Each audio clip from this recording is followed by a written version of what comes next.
Skilling এর কথা বলছিলেন, এর আগে এবং পরে কি করণীয়? স্কিলিং এর ক্ষেত্রে আসলে যদি এখনকার সময় আমাদের যেমন একটা সময় ছিল যে আমরা যে যন্ত্রপাতি জীবাণুমুক্ত করতে গেলে যে যন্ত্র লাগে প্রপার, সেই যন্ত্র অনেক সময় আমরা পেতাম না। অনেক সময় হয়তো একটু কম্প্রোমাইজ করতাম, আমরা হয়তো বা কেমিক্যাল স্টেরিলাইজেশন করতাম।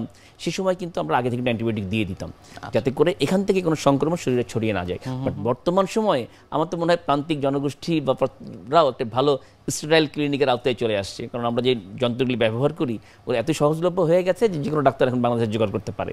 তো ফলে স্কিলিংয়ের ক্ষেত্রে অনেক ক্ষেত্রেই আগে থেকে হয়তো অ্যান্টিবায়োটিকের প্রয়োজন নাও পড়তে পারে যদি সিভিয়ার পর্যায়ের মাড়ির রোগ না থাকে। সেক্ষেত্রে আমরা এটা স্ক্রিনিং করিয়ে দিয়ে পরে আমরা তার সেই ধরন অনুযায়ী আমরা ওষুধ দিয়ে দিই। হতে পারে সেটা সিম্পল কোনো অ্যান্টিসেপটিক মাউথওয়াশ হতে পারে, আর খুব সিভিয়ার হলে তো কিছু আমরা ওষুধ দিতে পারি। তাই পরবর্তী যেটা হয় সেটি হচ্ছে দাঁত দিয়ে একটু শিরশির করতে পারে। এই কারণে কিন্তু মানুষের মধ্যে ভ্রান্ত ধারণা আছে স্কেলিং করলে দাঁত নড়ে যাবে, পাতলা হয়ে যাবে। এটি আসলে বৈজ্ঞানিক কোনো ব্যাখ্যা নেই, কিন্তু সাময়িক একটু অস্বস্তি হয়, কারণ পাথরগুলো লেগেছিল, ফাঁকা হয়ে গেলে এমনিতে জীবগুলি ওখানে চলে যায়, দাঁত শিরশির করতে পারে। সেক্ষেত্রে আমরা স্কেলিংয়ের পরবর্তীতে বলে থাকি যে একটু ফ্লোরাইড কন্টেনিং, ভালো ফ্লোরাইড কন্টেনিং টুথপেস্ট দিয়ে সফট টুথব্রাশ দিয়ে আস্তে আস্তে ব্রাশ করতে, বা ওই টুথপেস্টটা আঙ্গুলে করে নিয়ে ব্রাশের পর দাঁতগুলির মাসাজ করলে ওই ফ্লোরাইডের রিয়াকশানে এই শিরশির ভাবটি অনেকটাই কমে যায়। কতদিন পর্যন্ত থাকে এই রিয়াকশন? এটা সাধারণত ম্যাক্সিমাম 15 দিন, ম্যাক্সিমাম 15 দিনের মধ্যেই এটা ভালো হয়ে যাওয়ার কথা।